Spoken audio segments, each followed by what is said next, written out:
السلام علیکم۔ Last time تک ہم لوگوں نے کیمسٹری کا لیکچر نمبر 1 دیکھا تھا۔ اس میں ہم لوگوں نے کیمسٹری کے متعلق جانا تھا کہ کیمسٹری دراصل ہے کیا چیز۔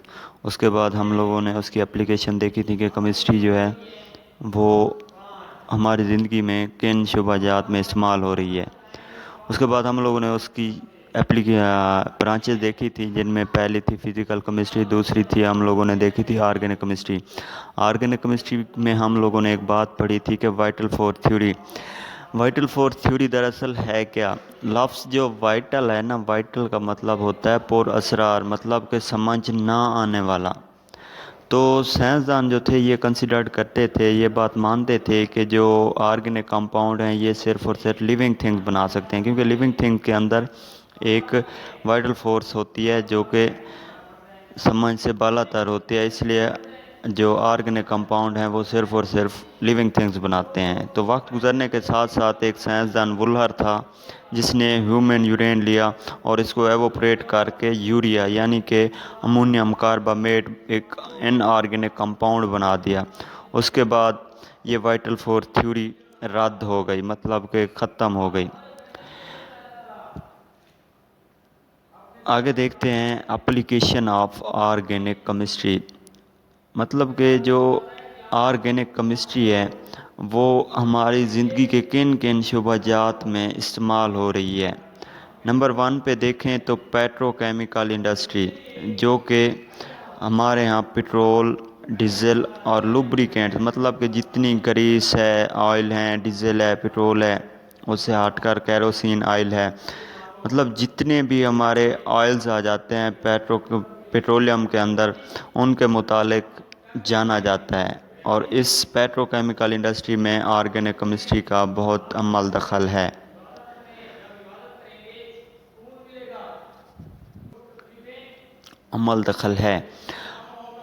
نمبر 2 پہ آتی ہے فارماسیوٹیکل انڈسٹری۔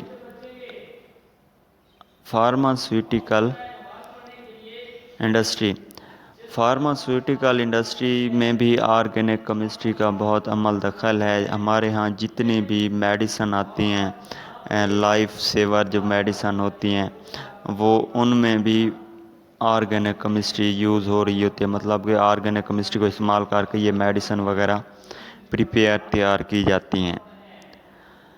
نمبر 3 پہ جو کیمسٹری کی برانچ آتی ہے وہ ان آرگینک کیمسٹری ہے۔ دیکھتے ہیں کہ ان آرگینک کیمسٹری سے کس طرح مختلف ہے۔ ہم لوگوں نے دیکھا تھا کہ آرگینک کیمسٹری کے اندر ہم کاربن اور ہائیڈروجن پر مشتمل جو کمپاؤنڈ ہوتے ہیں ان کا مطالعہ کرتے ہیں، لیکن ان آرگینک کیمسٹری میں کاربن اور ہائیڈروجن کو چھوڑ کے باقی جتنے بھی پیریوڈک ٹیبل کے اندر ہمارے ایلیمنٹس ہیں ان کا مطالعہ کرنے کے لیے ہم ان آرگینک کیمسٹری استعمال کرتے ہیں۔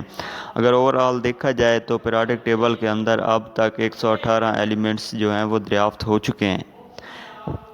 پہلے مطلب 2 کو چھوڑ کے، کاربن اور ہائیڈروجن کو چھوڑ کے باقی جتنوں کی بھی سٹڈی کی جاتی ہے وہ ان آرگینک کیمسٹری میں اس کی سٹڈی کی جاتی ہے۔ نمبر 4 پہ جو آتی ہے وہ ہے انڈسٹریل کیمسٹری۔ دیکھتے ہیں کہ انڈسٹریل کیمسٹری کیا ہے۔ لفظ انڈسٹریل سے ظاہر ہے یہ کس چیز کے متعلق ہوگی، انڈسٹریز وغیرہ کے متعلق ہوگی۔ انڈسٹری جتنی بھی ہیں ان کے متعلق یہ ہے انڈسٹریل کیمسٹری۔ اب انڈسٹری ریلیٹڈ ٹو انڈسٹری مطلب کیا ہے؟ مطلب کہ مینوفیکچرنگ آف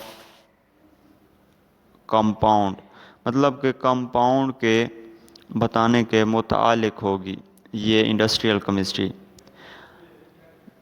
ویسے کیمسٹری کی ہر برانچ جو ہے اس کا اپنا سکوپ ہے، لیکن انڈسٹریل کیمسٹری بھی بہت ہی امپورٹنٹ ہے، مطلب کہ ہمارے زندگی کے شعبہ جات میں اس کا بہت زیادہ عمل دخل ہے۔ اگر اس کی اپلیکیشن مطلب کہ انڈسٹریل کیمسٹری کا سکوپ دیکھا جائے یہ کہاں پہ استعمال ہو رہی ہے، تو نمبر 1 پہ جو ہے ٹیکسٹائل انڈسٹری، مطلب جتنی بھی انڈسٹریز آتی ہیں ان میں انڈسٹریل کیمسٹری کا عمل دخل ہے۔ نمبر 1 پہ ہے ٹیکسٹائل انڈسٹری۔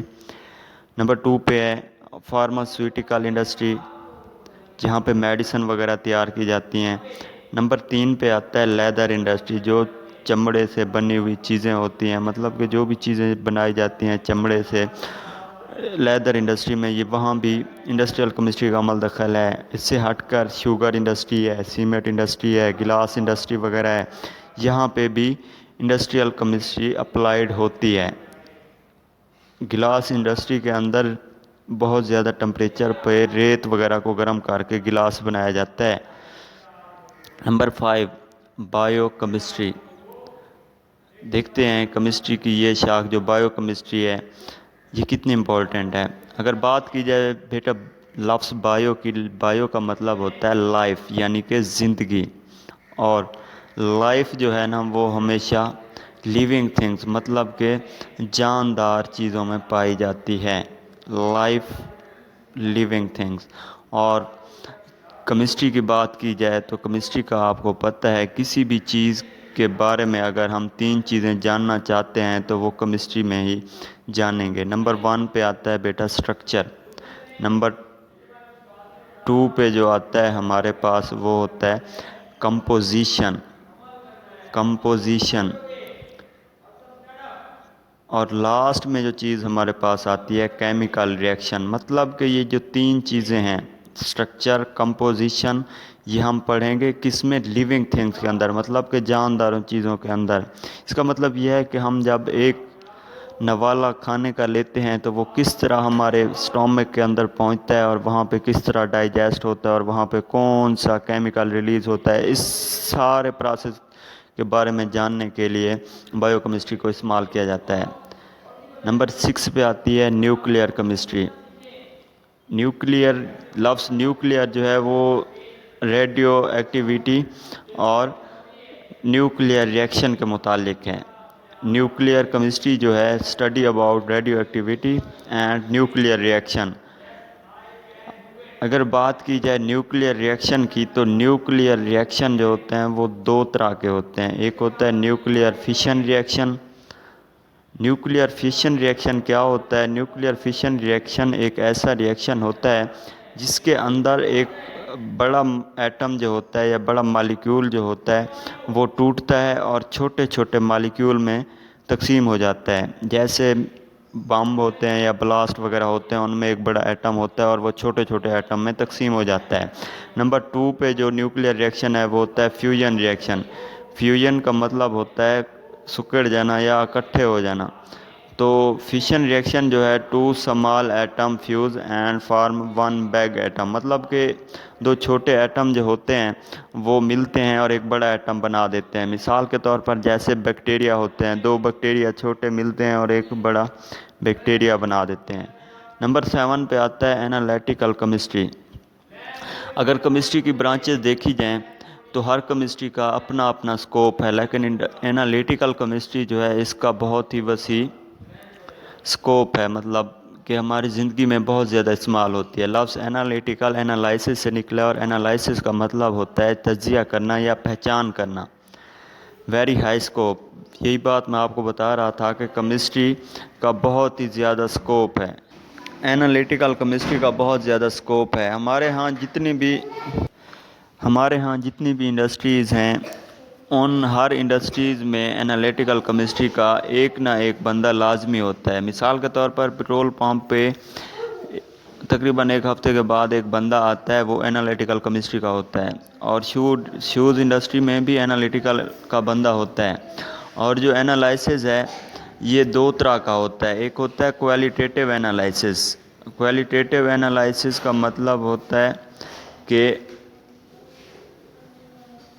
کوالٹیٹیو انالائسس میں آئیڈینٹیفیکیشن آف کمپاؤنڈ کی آئیڈینٹیفیکیشن کی جاتی ہے. مطلب یہ کہ مثال کے طور پر ایک بندے کسی کی ڈیتھ ہو جاتی ہے تو اس چیز کا پتہ لگاتے ہیں کہ آیا کہ اس بندے کی جو ڈیتھ ہے, موت ہے, وہ کس وجہ سے ہوئی ہے. اور اسی کوالٹیٹیو انالائسس کے اندر ہی اس کی آئیڈینٹیفیکیشن کی جاتی ہے. مطلب کہ کون سا لفظ جو ہے وہ کوالٹیٹیو انالائسس میں کون سی چیز اس بندے نے کھائی ہے جو اس کی موت کی وجہ بنی ہے, یہ کوالٹیٹیو انالائسس میں. اور کوانٹیٹیو انالائسس جو ہوتا ہے یہ ہوتا ہے کوانٹٹی آف کمپاؤنڈ. مطلب کہ ہاؤ مچ, کہ کتنی مقدار میں اس نے وہ چیز کھائی ہے جس کی وجہ سے اس کی ڈیتھ ہوئی ہے. آخر نمبر پہ جو آتی ہے کیمسٹری کی برانچ وہ ہے انوائرمنٹل کیمسٹری. انوائرمنٹل کیمسٹری کی لاسٹ برانچ ہے جو کہ study about human impact on environment, مطلب کہ ماحول پر انسانی سرگرمیوں کو ہونے والے اثرات کے بارے میں پڑھا جاتا ہے کہ اتنی پولیوشن کیوں ہو رہی ہے۔ ان ساری چیزوں کے بارے میں جاننے کے لیے ہم انوائرمنٹل کیمسٹری یوز کرتے ہیں۔ انوائرمنٹل کیمسٹری کے اندر ہم ماحول پر اثر انداز ہونے والی انسانی سرگرمیوں کے بارے میں پڑھتے ہیں۔ تو کیمسٹری کی برانچز کمپلیٹ ہوئی۔ اب اس ٹاپک میں سے دیکھتے ہیں کہ کون کون سے سوال آ چکے ہیں۔ نمبر 1 پہ ایک لانگ کویسچن آتا ہے، اس میں سے وہ کہتا ہے کہ ایکسپلین اینی 5 اور 4 برانچز آف کیمسٹری۔ اگر 5 کی بات کرے گا تو وہ سوال جو ہوگا، کویسچن جو ہوگا 5 نمبر کا ہوگا۔ اگر 4 برانچز کی بات کرے گا تو وہ ہوگا 4 نمبر کا۔ اور شارٹ کویسچن جو آتے ہیں وہ کوئی بھی ڈیفینیشن آپ سے پوچھ سکتا ہے کیمسٹری کی، کیمسٹری کی کسی بھی برانچ کی ڈیفینیشن پوچھ سکتا ہے۔ اور زیادہ تر جو آپ کو 2 چیزیں کرنی ہیں وہ بایو کیمسٹری کی اپلیکیشن اور انڈسٹریل کیمسٹری کی جو اپلیکیشن ہے وہ آپ کو لازمی کرنی ہوتی ہیں، کیونکہ ایک بایو کیمسٹری کا اسکوپ کے حوالے سے ایک سوال آ چکا ہے کہ بایو کیمسٹری جو